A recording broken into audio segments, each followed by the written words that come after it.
Fala pessoal, bom dia. Vamos começar agora o call de resultados do fundo XP Selection FOF. Eu sou Alexandre Paranhos, faço parte do time de RI aqui da XP Asset. Antes de passar para o time de gestão, para o Leonardo e para o Mazetti, queria fazer uma introdução rápida da XP Asset. Passar aqui a apresentação. Sim, aqui a gente tem o final da semana de resultados, hoje tem o call de tijolos às 10 também.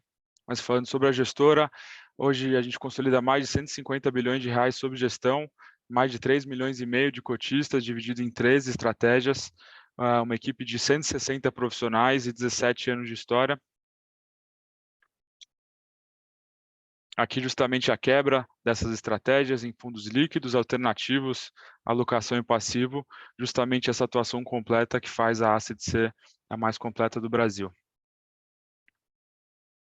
Aqui um pouco da extensão da nossa atuação em todo o Brasil e também offshore, nos nossos diversos produtos. E para finalizar, os nossos pilares, que é a independência com robustez, alinhamento de longo prazo e inteligência compartilhada. Agora, começando no fundo XP Selection, passar a bola para a gestão aqui. Obrigado, Alexandre. Bom dia a todos.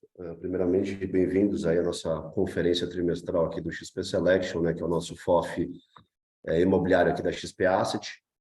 Eu sou o André Mazetti, junto com o Léo Santana aqui também, do nosso time de gestão. A gente vai passar pelos highlights do trimestre, né, tanto na ótica dos principais acontecimentos do mercado doméstico quanto do mercado internacional, que de uma certa forma influenciam, né, os ativos listados em bolsa, como é o caso aqui do nosso fundo. A gente vai falar também do portfólio do fundo, né, e também do mercado de fundos imobiliários mais adiante. Então, começando aqui no primeiro slide, aqui na carta do gestor, bom, um breve resumo, né, do segundo trimestre. No mercado internacional, né, após essas incertezas que a gente reportou aqui para vocês no trimestre passado, sobre a crise dos bancos, a gente viu um segundo trimestre de melhora nos preços ativos, né, de risco.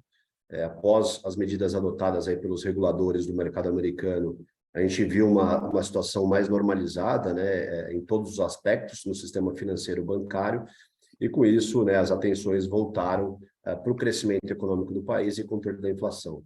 A gente viu uma elevação de juros pelo Fed no mês de maio, já no mês de junho sem aumentos, e no mercado europeu, com a inflação muito mais pressionada, a expectativa é que por lá o aperto monetário atravesse um período muito mais longo do que o mercado americano, que já tinha se antecipado no aperto monetário, assim como no Brasil.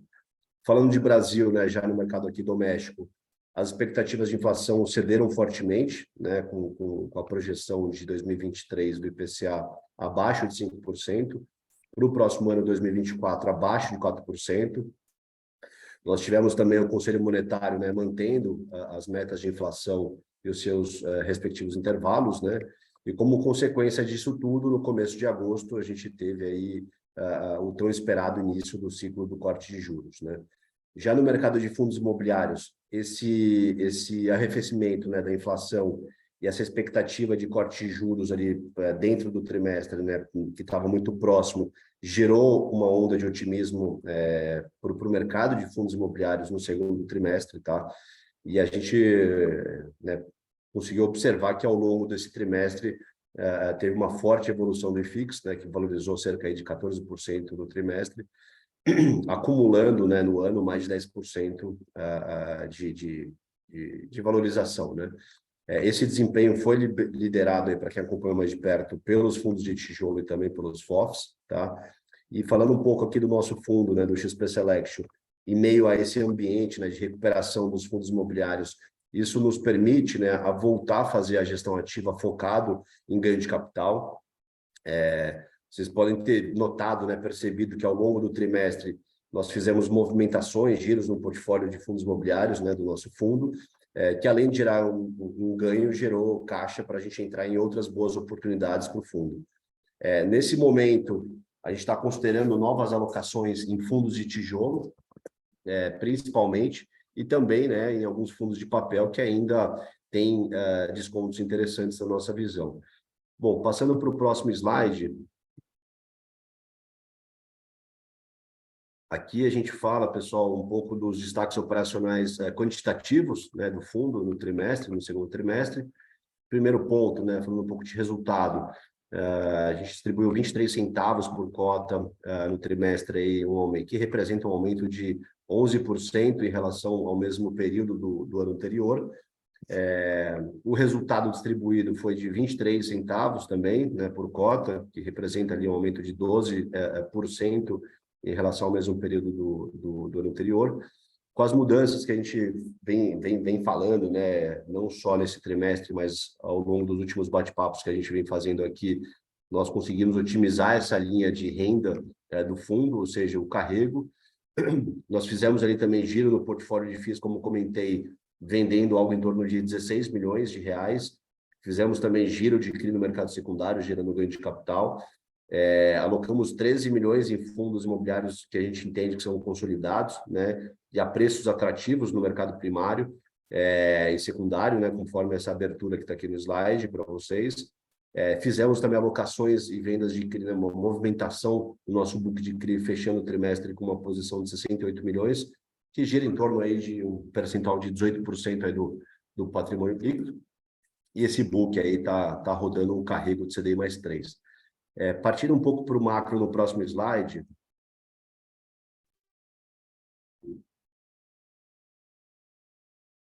Bom, aqui a gente fala um pouco dos dados da atividade, né, que surpreendeu as expectativas, e com isso a estimativa do PIB aqui de 2023 foi revisada para cima, mais uma vez, né, para 2,3%, acima do 1% que a gente falou aqui no tri passado. O mercado de trabalho, né, segue muito forte, resiliente ali. Sobre a Selic, na última reunião do cupom, como todos aí devem ter acompanhado, o cupom iniciou um ciclo de corte de juros com 50 pontos, né, levando a Selic de 13,75 para 13,25. Adicionalmente, o comitê sinalizou mais cortes aí na ordem de 50 pontos, né, nesse pace, mas reforçou, obviamente, a necessidade de continuar, né, uma política monetária restritiva, né, até que se consolide o processo de desinflação e essa ancoragem aí da expectativa em torno das metas, tá? Seguindo para a próxima página, aqui a gente fala um pouco da produção industrial, né, que apresentou uma leve alta aí de 0,1%, né, entre o mês de junho e maio. Muito aqui, pessoal, impulsionado aí pelo setor extrativo, né, após uma alta de 0,3% em maio, e o desempenho ficou acima aí da mediana das estimativas do mercado. Falando um pouco sobre o índice de confiança empresarial, em julho de 2023, após 2 meses aí de alta, o índice caiu meio ponto, atingindo 94 pontos, apesar de ter avançado aí 3,1 pontos, né, ao longo do trimestre inteiro, e o índice seguiu distante aí do nível que a gente considera neutro, aí, que são 100 pontos. E por último, aqui no macro, né, na página seguinte,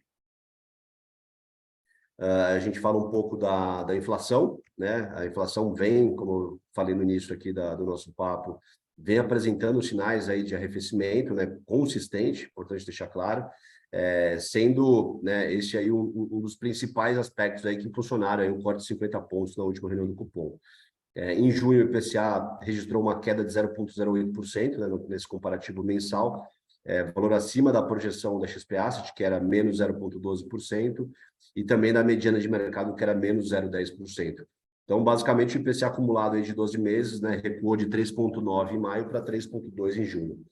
E por último, né, os dados do CAGED, mais uma boa notícia, né, no mês de junho houve uma abertura líquida de quase 160 mil vagas formais, como está aqui no slide, considerando, né, sem um ajuste sazonal, para a gente poder ver a base limpa, e com isso o Brasil fechou aí o semestre com um saldo positivo de mais de 1 milhão de empregos formais criados, tá?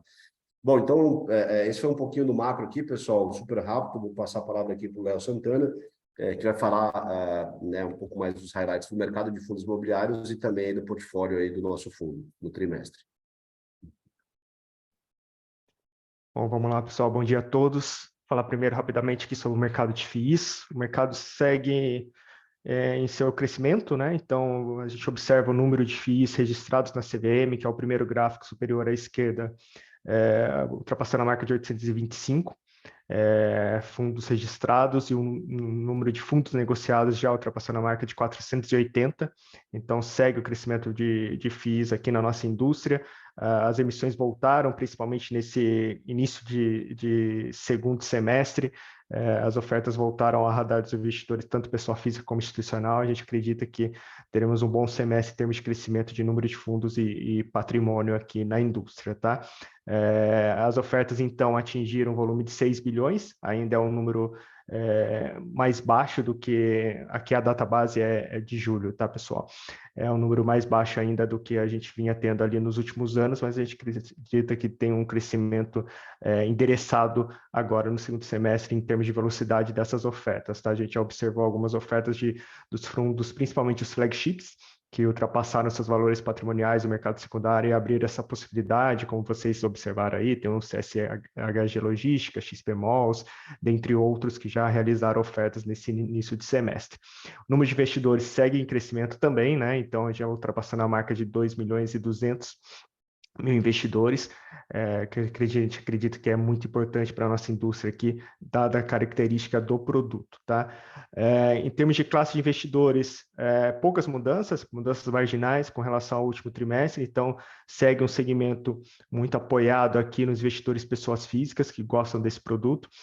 Os investidores institucionais, a gente observa depois, principalmente da queda das taxas de NTNB, voltando a olhar para o produto, voltando a montar portfólios, principalmente os fundos de previdência, mas ainda em passos menores, passos mais devagares do que o investidor de pessoa física, que a gente observou um fluxo mais relevante agora nessa virada de semestre, tá? Passando para o próximo slide, por favor. Em termos de valor de mercado e PL dos FIIs, a gente ainda, mesmo após essa recuperação de 14% no segundo trimestre, 10% no ano do IFIX, a gente considera que ainda existe muitas oportunidades no segmento.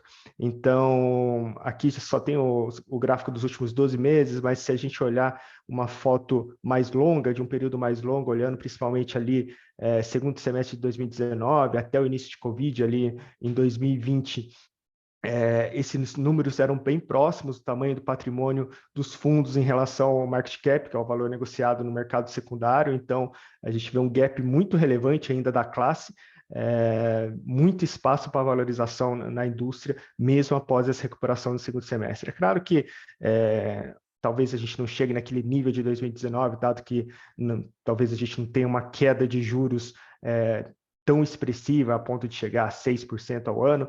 A gente está falando aqui um pouco mais no fim desse ciclo de afrouxamento monetário, a gente chegar ali próximo a 9%, quem sabe 8%. Talvez a recuperação não seja tão relevante como naquela época, mas a gente ainda acredita que tem um espaço de recuperação importante aqui para esse segmento, tá? Em termos de volume, a gente viu uma recuperação de volume negociado ao longo do segundo trimestre em relação ao primeiro, principalmente ficando mais evidente, cada vez mais evidente o início de afrouxamento monetário por parte do Banco Central. O volume voltou ali na média diária a crescer, e a gente atingiu aqui 26,9 bilhões no acumulado de 2023 até a virada do semestre. Volume diário também seguiu a mesma tendência, né? Então a gente está se aproximando aqui do volume diário negociado em 2022, já ultrapassamos o volume de 2020, que foi um volume bem relevante, se vocês lembrarem principalmente ali no segundo semestre de 2020, que teve bastante oferta primária de fundos imobiliários, era um volume bem relevante. Então a gente já está com uma indústria com uma foto muito melhor em termos de liquidez do que a gente vinha no início desse ano, tá?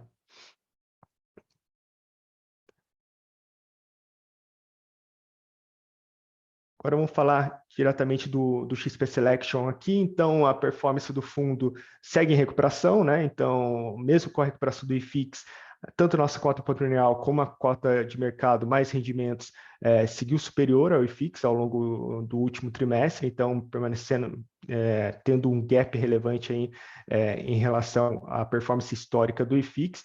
A gente segue atrás do CDI e é aqui que a gente vê outra oportunidade, né? O IFIX ainda não se recuperou como a gente via ali até 2021, com uma performance acima do IFIX e acima do CDI, me desculpa. e é algo que a gente acredita que possa acontecer a partir desse início de ciclo de queda de juros, tá? Trata-se de uma classe de ativos que possui mais risco e, por isso, mais retorno precificado em termos de expectativa aqui para os investidores, e a gente acredita que esse gap pode reduzir de maneira significativa aí ao longo dos próximos meses. É aqui que a gente está buscando oportunidades no segmento. Em termos de resultado financeiro e distribuído, a gente conseguiu manter um resultado expressivo ao longo do último trimestre. Então, o resultado em abril foi 7,5, 7,4 em maio, e no mês de junho, um resultado superior à nossa média histórica aqui, ficou em 8,4. A gente optou por manter mais linear, como a gente faz geralmente na nossa distribuição de dividendos aos investidores, mas a gente conseguiu subir no último mês do ano aí a distribuição, do último mês do semestre, a distribuição para 0,8 centavos cravado para os nossos investidores, dado o nosso resultado mais expressivo, tá? O resultado mais expressivo aqui nesse último mês foi muito derivado do que o André Mazetti comentou no início da apresentação, que é justamente as oportunidades surgindo para a gente girar o portfólio de maneira mais efetiva e voltar a gerar ganho de capital para investidores, tanto no mercado de fundos imobiliários como no mercado de CRIs diretos, que a gente tem um pedaço do portfólio, tá? A nossa cota patrimonial atingiu R$ 8,00 no final do semestre. A liquidez também, assim como o mercado como um todo, melhorou do nosso fundo aqui no mercado secundário, e a gente segue observando uma evolução do número de cotistas desde que a gente fez aquele desdobramento de cotas ali no início de 22. Considerando os últimos 12 meses, a gente teve um crescimento de mais de 50% do número de cotistas aqui, atingindo 44 mil investidores aqui no final de junho, tá?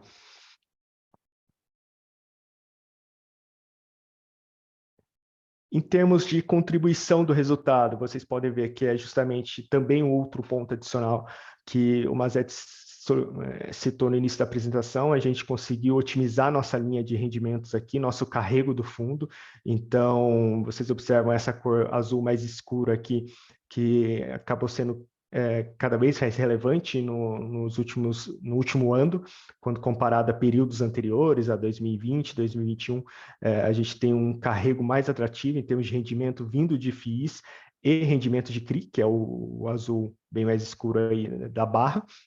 Então, a gente consegue ter um carrego muito atrativo aqui, 7,3, 7,4, 7,5 em alguns meses, simplesmente do carrego das posições, dos rendimentos recebidos. Os rendimentos de FIIs caíram um pouquinho no último trimestre, devido principalmente aos fundos de CRI. Com o arrefecimento da inflação, os fundos de CRI, em sua maior parte, não todos necessariamente, mas em sua maior parte, passaram a distribuir dividendos um pouco menores do que vinham distribuindo no início do ano. A gente teve até meses negativos de inflação no segundo trimestre, que está impactando ainda agora no início desse terceiro trimestre, mas a gente acredita numa recuperação aqui.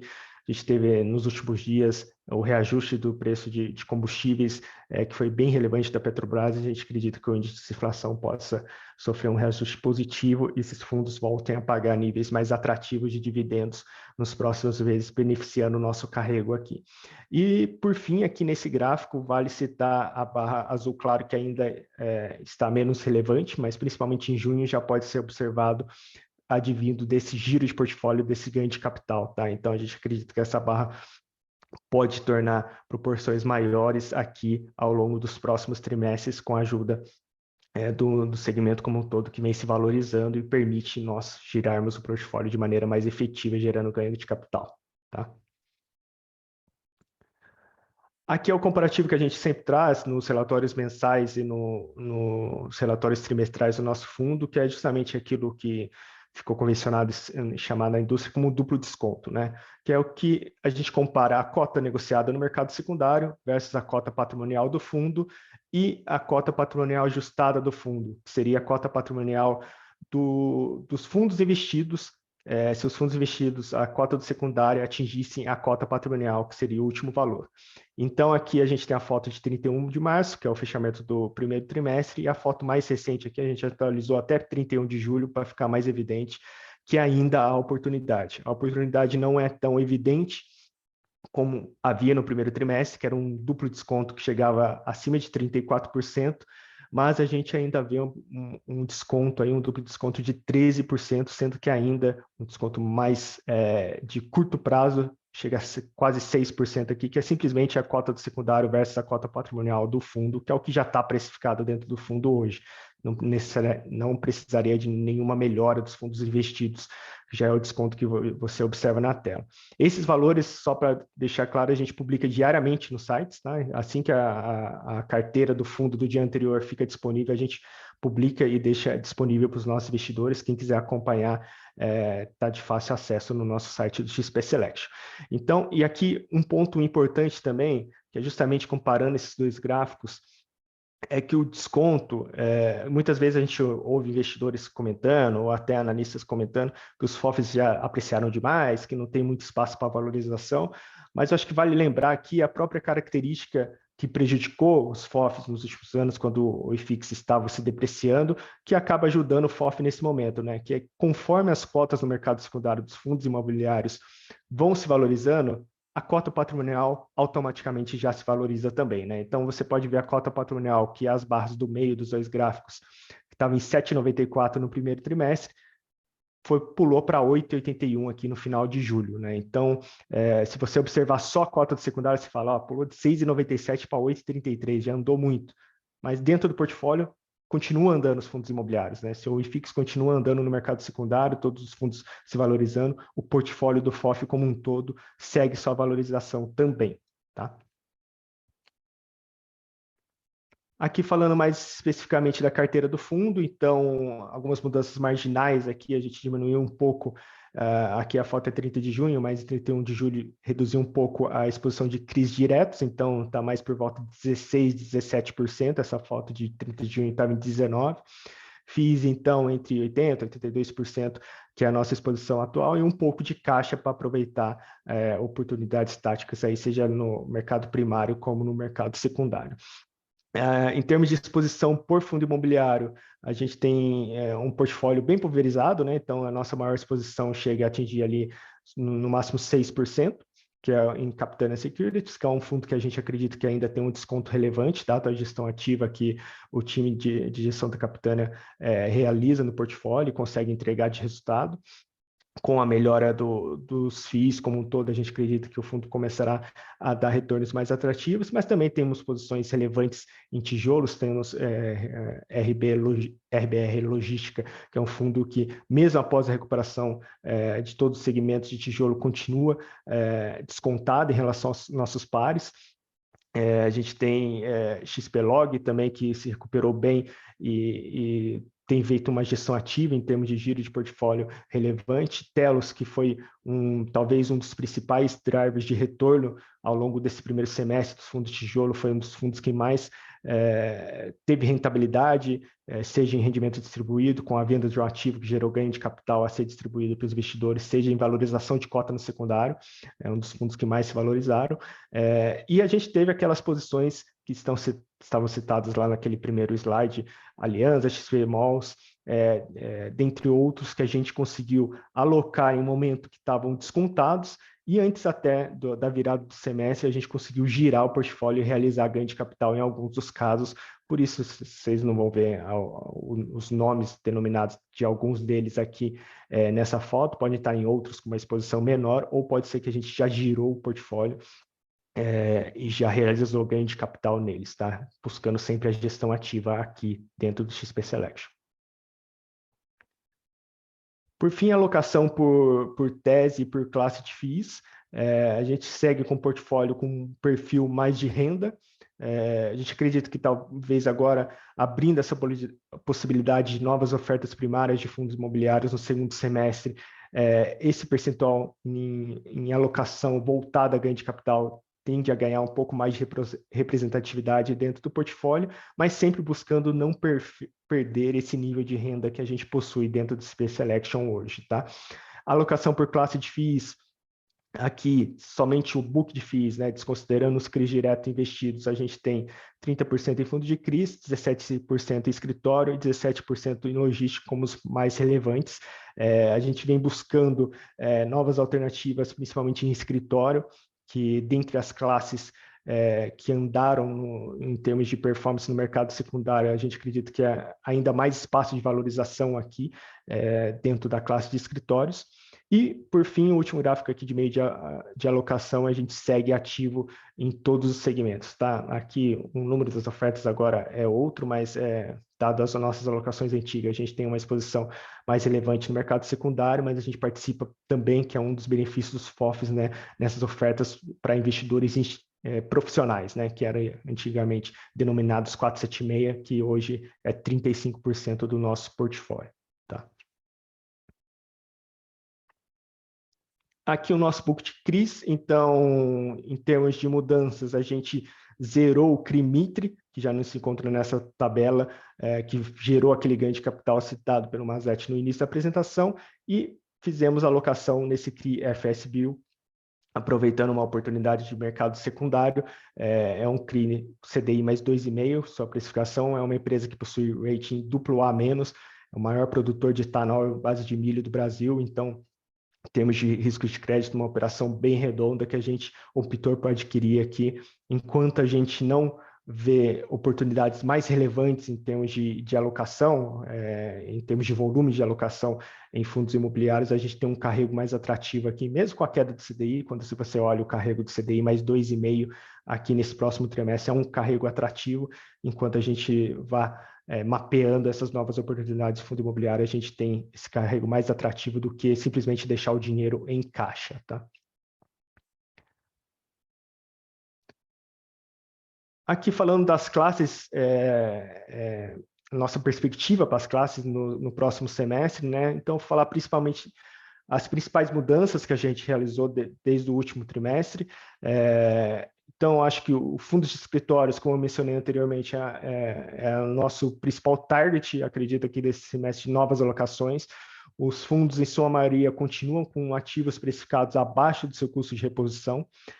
A gente vê um movimento significativo em termos de retomada de locação por parte dos inquilinos ou ampliação de áreas, principalmente em regiões mais consolidadas, como na cidade de São Paulo. Então, a gente vê algumas oportunidades interessantes aqui, seja principalmente em termos de ganho de capital para alocação nesse segmento, tá? Fundos de papel, no trimestre anterior, estava mais para a direita, aí, com uma oportunidade mais clara. Dado o arrefecimento do IPCA, que citamos anteriormente, a gente trouxe um pouquinho mais para o meio, a gente ainda vê oportunidades bem relevantes aqui em termos de novas alocações nesse momento que os fundos continuam descontados em nossa visão, mas dado que os últimos dados de inflação, principalmente ali em termos do segundo trimestre, foram mais fracos, isso tende a pressionar um pouco as cotações na medida que os rendimentos vão sendo anunciados agora nesse início de terceiro trimestre. Então, a gente está tendo um pouco mais de cautela só para esse caso, não é nada por questão de crédito, em questão de inadimplência, que a gente redobra a atenção aqui nas alocações, a gente prefere principalmente fundos mais considerados high grade, que tem um portfólio de crédito mais robusto, que fazem a gestão ativa, mas a gente ainda está esperando um pouco essas novas distribuições nesses próximos meses antes de fazer alocações mais relevantes. E, por fim, só mencionar outra mudança que foi de fundos de shopping, que a gente trouxe um pouco mais para baixo ali no neutro. Aqui foi muito mais, não no sentido que a gente está com alguma preocupação de fundos de shopping, pelo contrário, os fundos seguem mostrando um resultado cada vez mais importante em termos de resultado operacional, mas o preço no mercado secundário andou bastante, né? Você pode observar nos FOFs, nos fundos de shopping que tem mais liquidez, talvez os 5 mais relevantes ali em termos de liquidez, os fundos andaram bastante em termos de valor de cota no mercado secundário, e com isso diminui um pouco a atratividade em termos de risco-retorno aqui para o nosso portfólio. A gente continua observando, a gente fez uma alocação, por exemplo, em XPMOLs na oferta primária, porque foi uma oferta que saiu com preço que a gente considerava bem atrativo, mas o fundo já, por exemplo, já atingiu a marca de R$110 no mercado secundário, então a gente está olhando com um pouco mais cuidado para fazer novas alocações aqui no portfólio, tá? E, por fim, falar aqui em perspectivas do fundo como um todo, para os próximos 6 meses, é muito isso que a gente vem falando ao longo de toda a apresentação. A gente vê cada vez mais atratividade em termos de giro de portfólio, em termos de fazer novas alocações para propiciar essa gestão ativa e esse ganho de capital a ser distribuído para os nossos investidores. A gente busca oportunidades tanto em fundos de tijolo como em fundos de papel, tanto em mercado primário como em mercado secundário, então a gente acaba o time todo sendo ativo em todas as pontas aqui, e a gente acredita que esse giro de portfólio tende a continuar beneficiando os investidores aqui ao longo do segundo semestre, trazendo maior resultado para o fundo, tá?